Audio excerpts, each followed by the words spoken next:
UP में आए result ने देश में भाजपा का समीकरण बिगाड़ दिया है।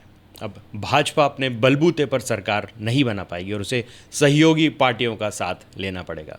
आखिर ऐसा क्या हुआ कि 2 साल पहले विधानसभा में बम्पर बहुमत लाने वाली भाजपा का यह हाल हो गया? सपा कांग्रेस की जीत और भाजपा की हार के क्या कारण है? यूपी में भाजपा की सीटें इतनी कम होने की क्या वजह रही? विधानसभा चुनाव की बम्पर जीत के 2 साल बाद ऐसा क्या हुआ कि बुलडोजर बाबा की इमेज और सख्त कानून व्यवस्था ने काम नहीं किया? अखिलेश और राहुल गांधी ने ऐसा क्या किया कि वो इतनी सीटें जीत गए? क्या मुस्लिम वोट एक तरफा गिरा और इस कारण भाजपा को यह नुकसान हुआ? क्या राम मंदिर, काशी कॉरिडोर के मुद्दे समेत हिंदुओं का ध्रुवीकरण भाजपा नहीं कर सकी? या फिर मायावती का दलित वोट इंडी गठबंधन में शिफ्ट हो गया? क्या संविधान पर गलत बयानबाजी भाजपा पर भारी पड़ी? क्या फ्री राशन और उज्ज्वला योजना और प्रधानमंत्री आवास योजना काम नहीं आई? यूपी में अब की बार जातीय समीकरण ने कितना काम किया? ठाकुरों की नाराजगी ने क्या भाजपा को नुकसान पहुंचाया? जयंत चौधरी की आरएलडी से गठबंधन भी भाजपा के काम क्यों नहीं आया? अमेठी और रायबरेली सीट कांग्रेस जीत चुकी है। क्या अपने गढ़ को बचाने के लिए कांग्रेस की कोई खास स्ट्रैटेजी थी? और मोदी के मंत्री भी हार गए, क्या उनके खिलाफ एंटी इनकम्बेंसी थी? तो ये सारे सवाल हैं। तो शुरू करते हैं पहले सवाल से। यूपी में भाजपा की सीटें इतनी कम होने की क्या वजह रही? इसके लिए 3 फैक्टर्स ने काम किया। पहला फैक्टर, मोदी के फेस पर चुनाव लड़ना। भाजपा पिछले 10 साल से सिर्फ एक ही चेहरे पर चुनाव लड़ रही, चाहे लोकसभा चुनाव हो या फिर विधानसभा चुनाव हो, और अब जनता इससे ऊब चुकी है। यूपी के प्रभावी चेहरों को भी मोदी के चेहरे के सामने तरजीह नहीं दी गई, जिसका नुकसान उठाना पड़ा। दूसरा फैक्टर, यूपी में सपा कांग्रेस का गठबंधन। यूपी में सपा और कांग्रेस के गठबंधन की वजह से भी इंडी को बढ़त मिली। जो देखने को मिला वो ये था कि सपा कांग्रेस ने जिले में समन्वय बैठक करके एक दूसरे से खुद को जोड़ा, मिलकर चुनाव लड़ने उतरे, जिसके चलते कांग्रेस के एजेंडे को सपाई कार्यकर्ताओं ने ज़मीन तक पहुंचाया। लोकसभा चुनाव होने की वजह से आम जनता ने भी इस गठबंधन को तरजीह दी। तीसरा फैक्टर, नेगेटिव कैंपेनिंग का नुकसान। प्रधानमंत्री मोदी समेत भाजपा के बड़े में नेताओं ने पूरे चुनाव में सिर्फ नेगेटिव कैंपेनिंग की, लेकिन जनता 10 साल बाद अब सरकार से हिसाब चाहती है और कोई भी नई योजना सत्ता से जुड़े चेहरों के पास नहीं थी, केवल विपक्ष की गलतियों को दोहरा रहे थे। इसके अलावा भाजपा ने 40 से ज़्यादा सीटों पर पुराने प्रत्याशियों को उतारा और उनको लेकर आम जनता में गुस्सा था, जिसके चलते इन प्रत्याशियों का इंटरनल विरोध हुआ और इसका असर परिणामों पर पड़ा। सवाल 2, विधानसभा चुनाव की बम्पर जीत के 2 साल बाद ऐसा क्या हुआ कि बुलडोज़र बाबा की इमेज और सख्त कानून व्यवस्था ने काम नहीं किया? यूपी की बेहतर कानून व्यवस्था को लेकर लोकसभा चुनाव का कोई मतलब नहीं है। यह चुनाव सांसद और प्रधानमंत्री चुनने के लिए, और बात रही योगी के बुलडोज़र बाबा वाली छवि की, तो आम जनता भी इस बात को समझ चुकी है। वह जानती है कि आप भले कुछ सिलेक्टेड लोगों पर बुलडोज़र चलवा दें या एनकाउंटर करवा दें, लेकिन यूपी की आम जनता जिस क्राइम से रोज़ाना 2-4 होती है, उस पर फ़र्क नहीं पड़ता। अभी भी लूट, मर्डर, छिनैती जैसी घटनाएं हो रही हैं। एनसीआरबी की रिपोर्ट में भी लगभग हर कैटेगरी में यूपी टॉप 5 में है, और यही वजह है कि यूपी की कानून व्यवस्था का असर रिजल्ट पर नहीं पड़ा। साथ ही चुनाव में जो नैरेटिव चला कि 400 पार, 400 से ज़्यादा सीटें आएंगी तो फिर योगी को पद से हटा दिया जाएगा, इसे विपक्ष ने भुनाया, जिसका असर ये हुआ कि योगी समर्थक उन्होंने चुनाव में भाजपा से दूरी बना ली।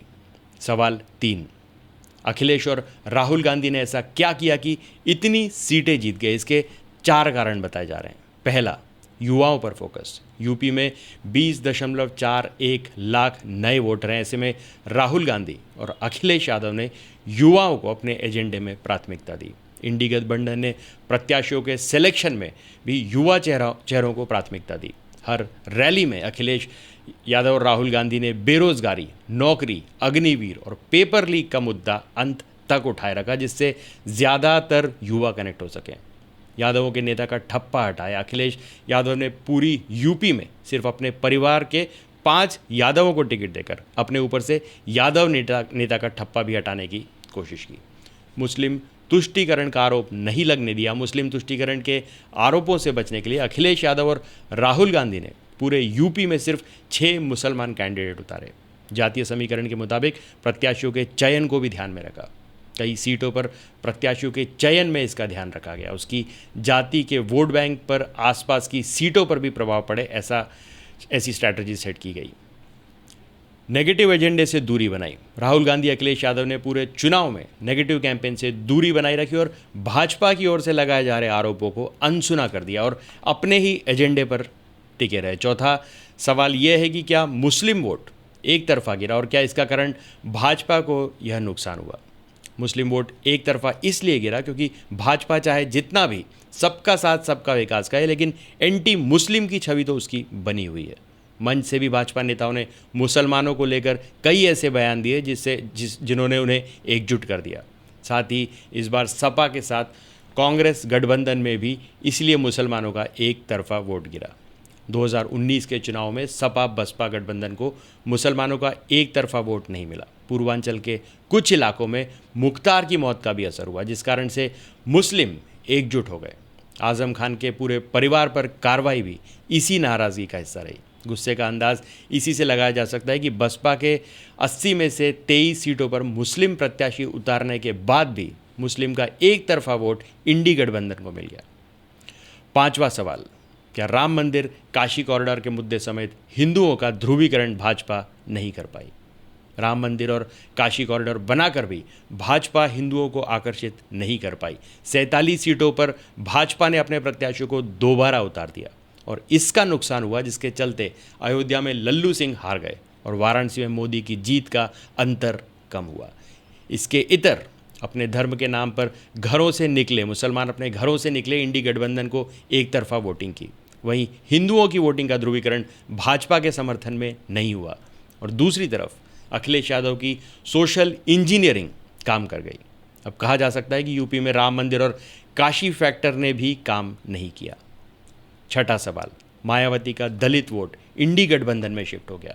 क्या संविधान पर गलत बयानबाजी भाजपा पर भारी पड़ी।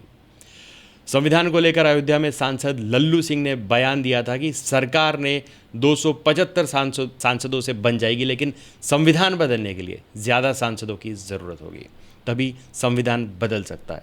इस बयान को अखिलेश और राहुल गांधी ने इस तरह सबके सामने रखा कि अगर भाजपा 400 पार जाती है तो वो संविधान बदल सकती है। हालांकि बाद में मोदी ने डैमेज कंट्रोल करने के लिए कहा कि अगर बाबा साहेब अंबेडकर स्वयं उतर आए तो भी संविधान नहीं बदला जा सकता, लेकिन इस बयान से डैमेज कंट्रोल नहीं हो पाया। यही वजह रही कि जो मायावती का कोर वोटर था दलित, उनमें यह मैसेज पहुंचा कि भाजपा अगर इस बार सत्ता में आई तो वह आरक्षण खत्म कर सकती है। यही वजह रही कि दलित और ओबीसी भाजपा में न जाकर इंडी गठबंधन में शिफ्ट हो गए। सातवां सवाल, क्या फ्री राशन, उज्ज्वला योजना और प्रधानमंत्री आवास योजना काम नहीं आई।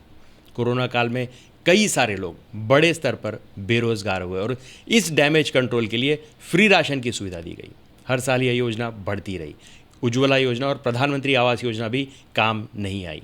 उज्ज्वला योजना में दूसरा गैस सिलेंडर खुद भरवाना पड़ता था और आवास योजना में भी लोकल स्तर पर जिनकी सेटिंग होती थी उन्हीं को आवास मिलता था, जबकि अब जो बेरोजगार थे उन्हें काम चाहिए था। इधर राहुल गांधी ने अपने घोषणा पत्र में 10 किलो फ्री राशन देने का ऐलान किया और इसका असर भी देखा गया। आठवां सवाल, यूपी में अब की बार जातीय समीकरण ने कितना काम किया। ठाकुरों की नाराजगी ने क्या भाजपा का नुकसान किया। हर बार की तरह इस बार भी यूपी में जातीय समीकरणों ने ही काम किया। इसके लिए इंडी गठबंधन ने पूरी तैयारी की थी। जहां एक तरफ भाजपा ने मन मुताबिक प्रत्याशियों को टिकट दिए, वहीं दूसरी तरफ अखिलेश ने पीडीए का नारा दिया और प्रत्याशियों के चयन में भी यही दिखा। अखिलेश ने 5 यादव, 28 ओबीसी, 4 ब्राह्मण, 2 ठाकुर, 2 वैश्य, 1 खत्री, 4 मुसलमान और 17 दलित को टिकट दिए और ऐसे में यह समीकरण काम कर गया। जबकि भाजपा ने पिछले 10 साल में ठाकुर प्रत्याशियों में 50% की कटौती कर दी। पूर्वांचल में भी लगभग 30 लाख ठाकुर वोटर हैं। ऐसे में ठाकुरों की नाराज़गी का असर पश्चिम से लेकर पूर्वांचल तक दिखा। जौनपुर में धनंजय सिंह पर प्रेशर पॉलिटिक्स कर बसपा का टिकट वापस करवाया। उनके भाजपा में जाने से भी ठाकुर वोट भाजपा में नहीं गया। प्रतापगढ़ में राजा भैया को नज़रअंदाज करना भाजपा को नुकसान पहुंचा गया, जिससे प्रतापगढ़ कौशाम्बी सीट पर भाजपा को नुकसान उठाना पड़ा। 9वां सवाल, जयंत चौधरी की आरएलडी से गठबंधन भी भाजपा के काम क्यों नहीं आया? दरअसल एन चुनाव के पहले जयंत चौधरी ने पलटी मारते हुए भाजपा के साथ हाथ मिला लिया और इसका गलत मैसेज गया। वहीं किसान नेता टिकैत परिवार यूँ तो जयंत का हिमायती है, लेकिन उसने अपने कार्यकर्ताओं को संदेश दे दिया कि जहां मर्जी हो वहां वोट करें। हालांकि बागपत और बिजनौर सीट पर भी आरएलडी का सपोर्ट किसान नेताओं ने किया, मगर लोकल राजनीति के चलते आरएलडी का सपोर्ट भाजपा को नहीं मिला। 10वां सवाल, अमेठी और रायबरेली सीट फिर से कांग्रेस जीत चुकी है। क्या अपने गढ़ को बचाने के लिए कांग्रेस की कोई खास स्ट्रैटेजी थी? नॉमिनेशन के वक्त कांग्रेस ने अंतिम समय तक अमेठी और रायबरेली का टिकट घोषित नहीं किया। इस वजह से भाजपा कंफ्यूज थी। अंतिम समय में राहुल गांधी ने रायबरेली से नॉमिनेशन भरा और गांधी परिवार के करीबी केएल शर्मा ने अमेठी से चुनाव लड़ा। कांग्रेस ने इससे एक तीर से दो निशाने लगाए। एक तो स्मृति ईरानी से यह पहचान छीन ली कि वह राहुल गांधी के खिलाफ चुनाव लड़ रही हैं। दूसरा, सोनिया गांधी के बाद राहुल का रायबरेली से लड़ने से जनता से उनका इमोशनल कनेक्ट हो गया। दूसरी तरफ अमेठी में स्मृति ईरानी ने केएल शर्मा को हल्के में लिया, जिसका खामियाजा उन्हें भुगतना पड़ा। सवाल 11, मोदी के मंत्री भी हार गए, क्या उनके खिलाफ एंटी इनकम्बेंसी थी? यूपी में इस बार पीएम मोदी को छोड़कर 11 केंद्रीय मंत्री चुनाव मैदान में थे। इसमें लखनऊ से रक्षा मंत्री राजनाथ सिंह, चंदौली से महेंद्र नाथ पांडे, आगरा से एसपी सिंह बघेल, मिर्ज़ापुर से अनुप्रिया पटेल, अमेठी से स्मृति ईरानी, फतेहपुर से साध्वी निरंजन ज्योति, खीरी से अजय मिश्र टेनी, जालौन से भानु प्रताप वर्मा, मोहनलालगंज से कौशल किशोर, मुजफ्फरनगर से संजीव बलियान और जालौन से भानु प्रताप वर्मा शामिल हैं। इसमें से नरेंद्र मोदी, राजनाथ सिंह, अनुप्रिया पटेल और एसपी सिंह बघेल चुनाव जीते, लेकिन मार्जिन कम रहा, जबकि अन्य 7 मंत्री चुनाव हार गए।